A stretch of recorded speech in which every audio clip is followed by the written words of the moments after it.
Hi, welcome. Enjoy the content, subscribe, and turn on notifications. Connor never imagined that an ordinary Friday would become the turning point of his life. But that Thursday night, while watching some random thriller with Jade on the cozy living room couch, he already knew the real suspense was unfolding off-screen. Jade was curled up against him, her head resting on his shoulder, her fingers intertwined with his the way they always were. For years together had created an intimacy Connor believed was unshakable. He was a veterinarian who'd built a respected clinic in the community, and Jade, a successful marketing consultant, seemed like the perfect partner. They had plans, the bigger house they were saving up for, maybe kids in 2 years, that trip to New Zealand Jade had always dreamed about. When the credits started rolling on the screen, Jade stretched and said with that disarmingly casual tone that now sounded false to Connor's ears, "Oh, I forgot to tell you. I'm going out with the work crew this Friday. Networking event, that boring thing, but I need to show up." She smiled, absently playing with the brown hair falling over her shoulders. Connor felt the familiar tightness in his chest, that weight he'd been carrying since Tuesday. But he smiled back, forcing lightness into his voice. "Okay, love. Go knock 'em dead." Jade kissed his cheek and headed to the bedroom, leaving Connor alone with his turbulent thoughts. 2 days earlier, on Tuesday morning, Connor was at his clinic examining a golden retriever when Marcus showed up unannounced. Marcus had been his best friend since college, the kind of solid friendship built over years of mutual trust. But that morning, Marcus wore an expression Connor had never seen before, deep discomfort, almost pain. "Dude, I need to talk to you. In private." Connor felt something inside him tighten. They went to the back office at the clinic, and Marcus closed the door with excessive care, as if he were about to detonate a bomb and wanted to contain the shrapnel. "Look, I didn't want it to be me telling you this, but..." Marcus pulled his phone from his pocket with slightly trembling hands. "I saw Jade yesterday. At the Riverside Bistro, that French place downtown." Connor frowned, confused. Jade had said she'd stayed late at the office on Monday. And? Marcus took a deep breath. "She was with a guy, Connor. Not work-related. I know the difference when something's not just professional." He turned the phone and showed him the photos. 3 images that shattered Connor's world in seconds. In the first photo, Jade sat at an intimate candlelit table, smiling in that special way Connor knew well, the reserved smile she saved for meaningful moments. In the second, she was laughing, head thrown back, while the man across from her leaned in close. And in the third, his hand rested over hers on the table, their fingers intertwined. Connor felt as if the air had been ripped from his lungs. "Who is he?" His voice came out hoarse, almost unrecognizable. Marcus shook his head. "I don't know. But I thought you needed to know." Connor spent the rest of that Tuesday on autopilot, seeing patients without really being present. When he got home that night, Jade was in the kitchen making a salad, humming some pop song. She kissed him like always, asked how his day went, told him about a tough client meeting. Connor watched every gesture, every word, searching for signs of guilt or hesitation. He found nothing. Jade was simply too good. Or maybe he'd just been too blind. That night, after Jade fell asleep, Connor took their laptop and opened her email. They'd always shared passwords. "Couples who trust each other don't keep secrets," Jade used to say. The irony was now as sharp as broken glass. Connor combed through her inbox, then the sent messages. At first, nothing. Then he spotted a folder labeled Personal Projects he'd never noticed before. He clicked. And found it. Dozens of emails exchanged with someone named Brendan Cole. The oldest messages dated back 4 months. Connor read the first one. "It was amazing meeting you at last week's event. I can't stop thinking about our conversation." Jade's reply, "Me too. When can we see each other again?" The messages quickly evolved from professional to personal, from personal to intimate. Connor felt nausea rising in his throat as he read declarations that should have belonged to him alone. "You make me feel alive again. Can't wait to see you on Friday." That afternoon at the hotel was perfect. Connor closed the laptop before he could read more. His hands were shaking. He thought about waking Jade right then, confronting her with the evidence, shouting out all the pain and rage that burned in his chest. But something stopped him. A rational voice in the back of his mind, maybe his years of scientific training in veterinary medicine, told him he needed more information.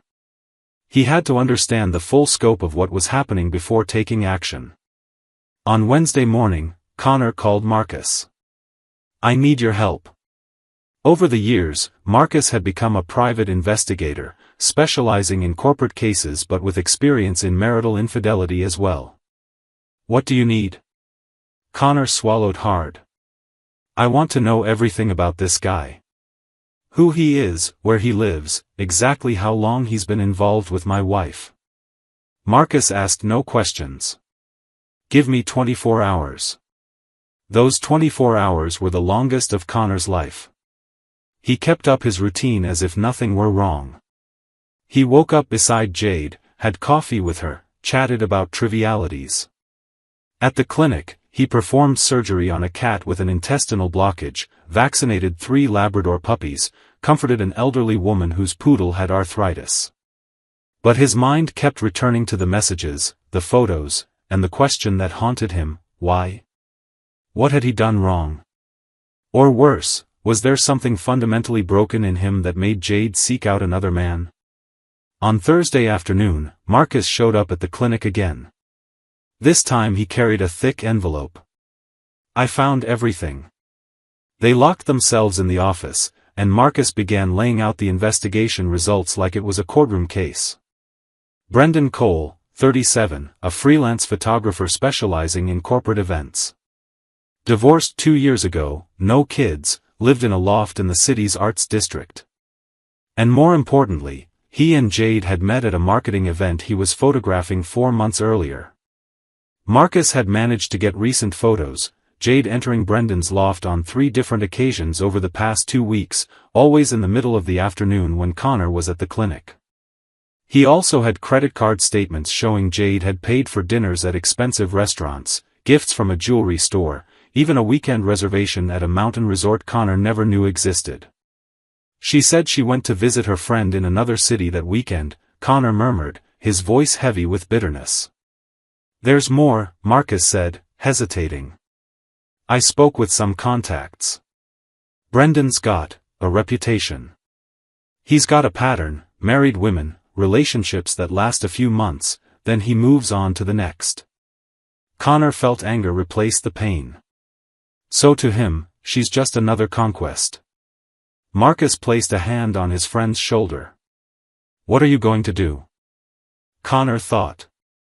The emotional part of him wanted to go straight home, throw everything in Jade's face, and kick her out of his life immediately. But the rational side, the same that made him a good vet, knew impulsive action rarely led to the best outcomes. She said she's going out Friday night. A work thing, according to her. Marcus nodded, understanding. "You want me to follow her?" Connor shook his head. "No.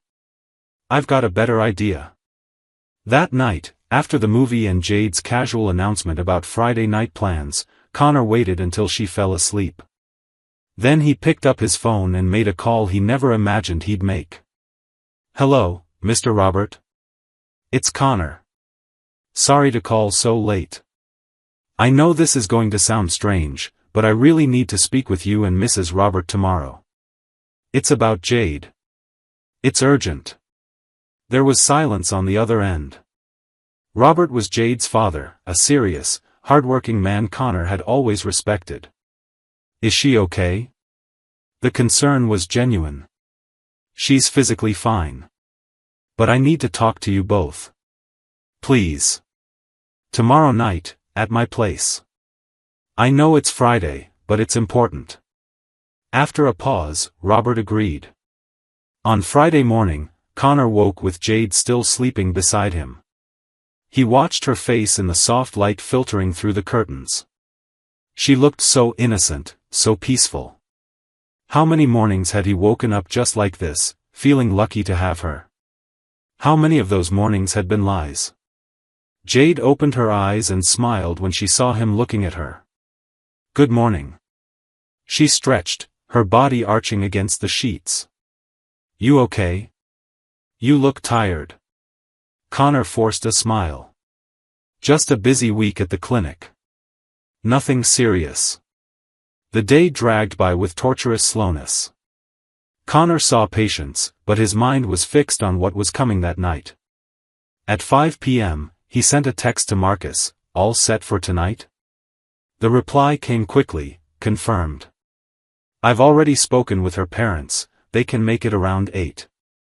I'll be nearby if you need anything."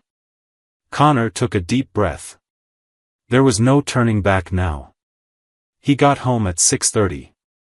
Jade was already getting ready, wearing a dark blue dress Connor recognized. He'd given it to her for her birthday. The irony was cruel. "You look beautiful," he said, and it was true. Jade twirled, smiling. "Thanks, love. I probably won't be out too late. I'll likely be back around 11. Connor nodded. "Actually, how about we go out to dinner together tomorrow? Something special. I've got a surprise for you." Jade seemed genuinely happy. "I'd love that. What kind of surprise?" He smiled mysteriously. "You'll find out." Jade left at 7:15. Connor watched her car disappear down the street, then grabbed his phone. He sent a message to Marcus, "She's gone." And another to Robert, "Please come at 8. Then he started preparing. He turned on the TV in the living room, connected his laptop, arranged the printed photos Marcus had provided into a folder on the coffee table. He brewed coffee and set out cups for 3 people. Everything needed to be ready. Robert and Diana, Jade's mother, arrived promptly at 8. Connor greeted them at the door, and they immediately sensed something was very wrong. Diana, an elegant woman with silver-streaked hair, clutched her purse tighter. "Connor, what's going on? Where's Jade?" Connor took a deep breath. "Please, sit down. I need to show you something. And I'm sorry in advance for what you're about to see." Over the next 20 minutes, Connor showed them everything. The photos of Jade and Brendan at the restaurant. The email screenshots. The images of her entering and leaving his loft. The bank statements showing expenses Connor never authorized, withdrawals from their joint account spent on gifts, fancy dinners, even a hotel reservation. Diana brought a hand to her mouth, tears silently streaming down her face. Robert grew increasingly red-faced, his jaw clenched in contained fury. "How long?" His voice came out hoarse. "For months, as far as I can tell." Connor's own voice started to break. "She's with him right now. Said it was a work event." Diana abruptly got up and hugged Connor, sobbing into his shoulder. "I'm so sorry. I'm so sorry." Robert stood, walked to the window, and stood there for a few seconds, taking deep breaths to control his anger. "What do you want from us, Connor?" The question was direct, practical. Connor gently stepped away from Diana and looked his father-in-law in the eye. "I want you to see what's been going on. I want you to understand who she's been when she's away from me. And," he hesitated, "I want you here when she comes home." Robert nodded slowly. "We'll stay." And they did. The hours dragged on. Diana cried intermittently, Robert remained in brooding silence, and Connor tried to hold on to calm that was quickly unraveling. At 10:30, he got a text from Marcus, "She just left his loft. Should be there in 20 minutes. Connor showed the message to Robert, who simply nodded. At 11:05, Connor heard Jade's car pull into the garage. The sound of her key in the door. Light footsteps in the hallway. And then Jade walked into the living room, still wearing the blue dress, her hair slightly disheveled, her lipstick smudged. She stopped abruptly at the sight of her parents sitting on the couch beside Connor. Her expression shifted from confusion to alarm in seconds. "Mom? Dad? What are you doing here? Did something happen?" Connor slowly stood up, grabbing the TV remote. "Something did, Jade. Sit down." His voice was calm, almost unnervingly so. Jade looked from one face to another, confusion turning to fear. "Connor, you're scaring me. What's going on?" He pressed a button, and the TV screen lit up, showing the first photo, Jade and Brendan at the Riverside Bistro, their hands intertwined on the table. Jade's face instantly went pale. "I want you to explain to me who this man is," Connor said, his voice still controlled but heavy with pain he could no longer fully hide. "And I want you to do it in front of your parents." Jade opened her mouth, closed it, tried to speak and couldn't. Tears began streaming down her face, smearing her carefully applied makeup. "Connor, it's not what it looks like." The sentence died on her lips as Connor switched to the next image. And the next. And the next. "Not what it looks like?" Connor repeated, sarcasm now sharp in his voice. "Then explain what it looks like, Jade. Because to me it looks like you've been having an affair with a photographer named Brendan Cole for 4 months. It looks like you lied about where you were on at least a dozen occasions. It looks like you spent our money, the money we were saving for our house, on gifts and romantic dinners with another man." Each sentence was a verbal slap, and Jade shrank with each one. Diana stood up, her red-rimmed eyes fixed on her daughter. "Is it true? Did you do this to Connor?" Jade looked away, unable to meet her mother's gaze. "Mom, it was a mistake. I didn't mean for this to happen." Robert cut in, his voice thundering through the room, "You didn't mean for it to happen? You had an affair for 4 months. That's not an accident, Jade. That's a choice. You chose to betray the man who loved you, who built a life with you." Connor continued, now showing email screenshots on the TV. "You make me feel alive again," he read aloud, each word poisoned by pain.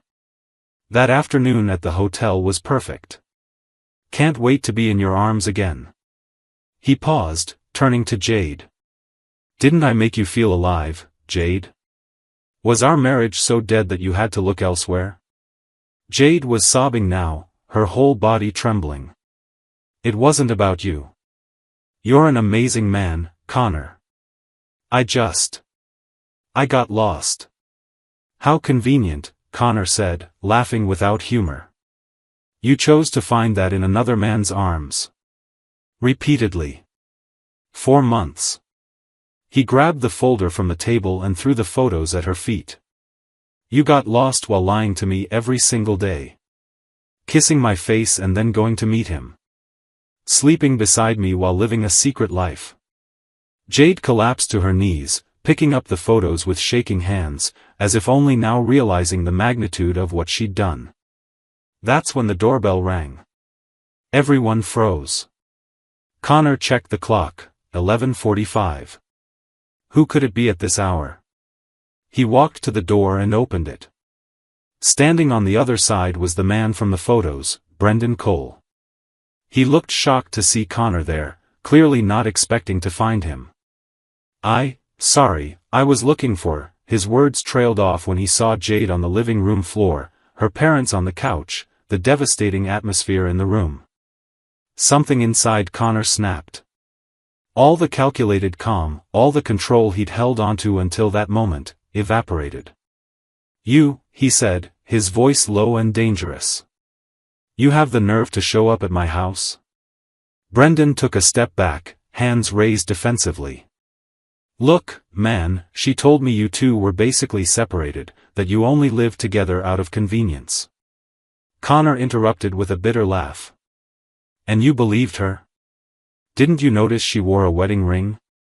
That she always had these specific times to meet you?" Marcus appeared then on the porch, having waited discreetly in his car.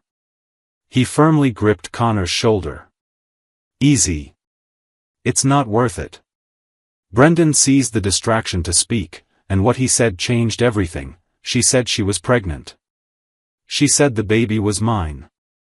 Absolute silence fell over the room. Connor slowly turned to Jade, who had gone completely white. What did he just say? Jade shook her head frantically. He's lying. I never. I'm not pregnant. But Brendan kept going, anger now in his voice. You texted me yesterday saying you needed money to handle the situation. Said you didn't want him to find out. He pointed at Connor. I came here because you stopped replying to my messages today, and I was worried. But now I see you were playing me too. Diana sobbed loudly, her face buried in her hands. Robert stood and walked over to Jade, looking at his daughter as if seeing her for the first time. Are you pregnant? Jade shook her head, tears streaming uncontrollably. No. I'm not. I lied to him. I wanted him to think we were something more serious than we were.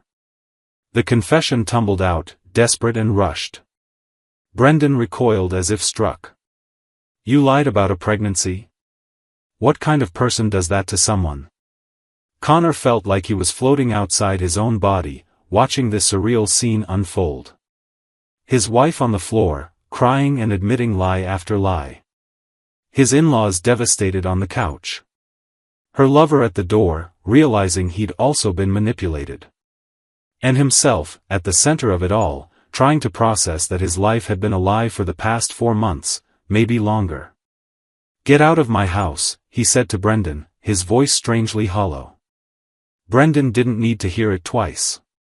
He shot one last look of disgust at Jade and walked away. Connor then turned to her. Get up. Jade obeyed, trembling, barely able to stand. You have 10 minutes to grab your essentials and leave. Tomorrow you can come back with your parents to get the rest, but I don't want to see you here tonight. Connor, please, Jade begged, reaching out to him. We can talk about this. I can explain. I can fix this. Please, just give me a chance. Connor stepped back, avoiding her touch. A chance? You had 4 months of chances. Every time you lied, every time you kissed me before going to meet him, every time you slept beside me pretending to love me, those were your chances. And you chose to waste every one of them. Diana approached her daughter, but not to comfort her. You're coming home with us tonight. Tomorrow we'll talk about what to do. Her voice was cold, distant, all maternal warmth gone. Robert was already grabbing his car keys. Jade looked from one to the other, realizing she'd lost not only her husband but also her parents' respect. She staggered upstairs, returning about 20 minutes later with a backpack and a small suitcase, grabbing only the essentials. At the door, she tried one last time. Connor, I'm so sorry. I really am. You didn't deserve this. Connor looked at her, and in his eyes there was no more anger, only deep exhaustion. You're right. I didn't deserve it. But it happened anyway. And now we both have to live with the consequences of your choices. Jade opened her mouth to respond, but Robert grabbed her arm. Let's go, Jade. You've done enough damage. And they left. When the door closed, Connor collapsed onto the couch, the adrenaline finally draining from his system. Marcus sat beside him, handing him a glass of whiskey Connor hadn't even seen him pour. Drink. You need it. Connor obeyed, the liquor burning his throat. What do I do now? Marcus sighed. Now you heal. One day at a time. The days that followed were a blur. Connor hired a divorce attorney on Monday. The evidence he and Marcus had gathered made the process surprisingly straightforward. Jade had no grounds to contest anything.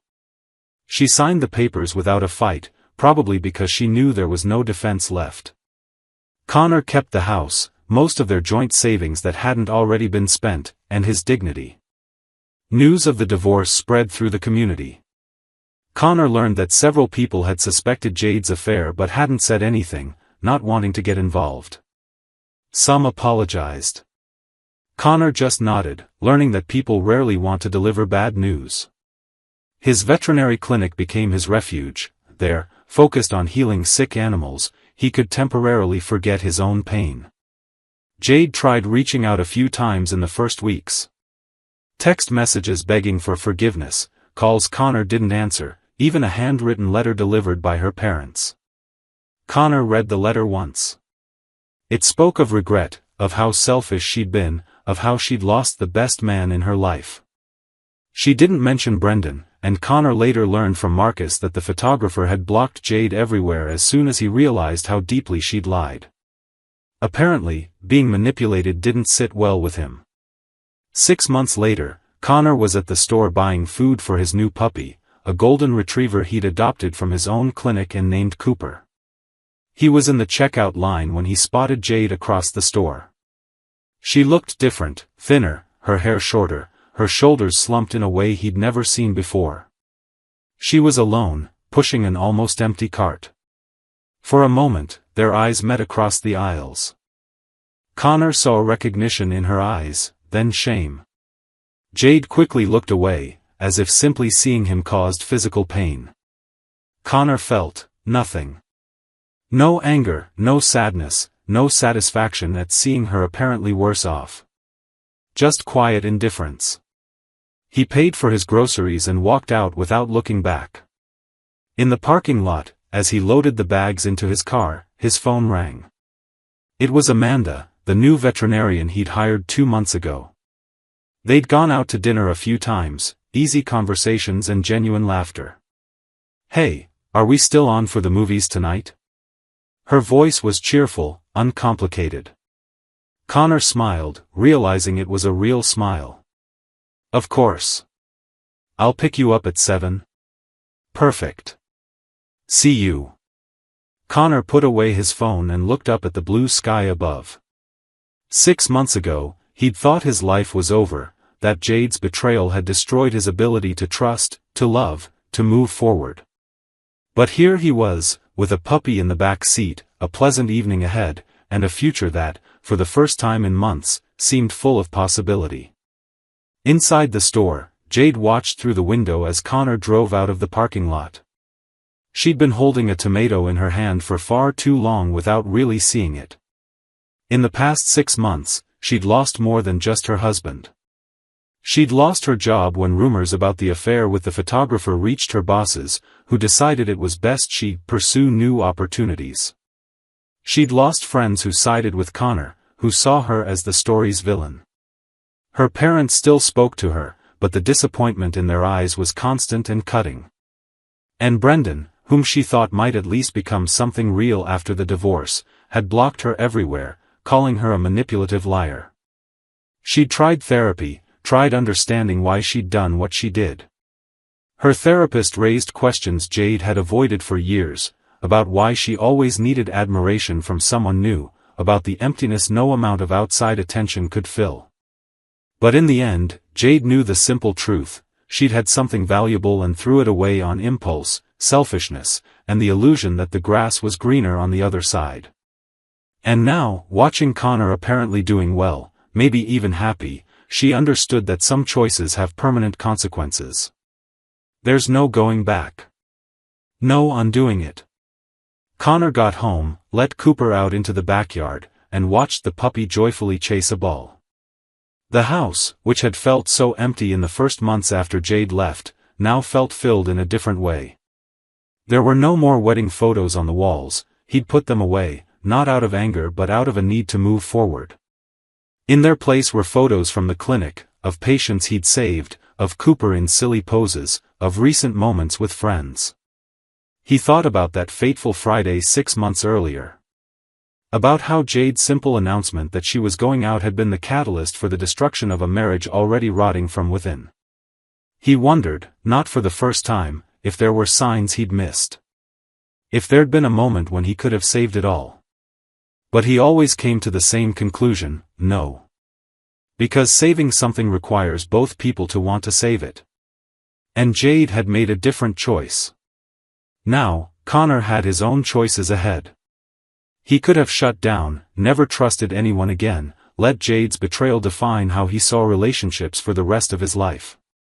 Or he could do what he was doing, heal slowly, allow himself to meet new people, build something different from the rubble of what was destroyed. It wouldn't be easy. There would be moments of doubt, fear of being deceived again. But he was willing to try. Because in the end, Connor realized, the opposite of being betrayed isn't never trusting again. It's choosing to trust once more, knowing the risks, but refusing to let past pain poison the potential of the future. And as he got ready for his evening with Amanda, as Cooper barked happily in the yard, as the setting sun bathed his living room in golden light, Connor knew he was on the right path. It wasn't perfect. He wasn't fully healed. But he was alive, he was moving forward, and sometimes, that was more than enough. Thank you for watching the video. If you enjoyed it, don't forget to subscribe to the channel and turn on notifications so you won't miss any updates. See you next time.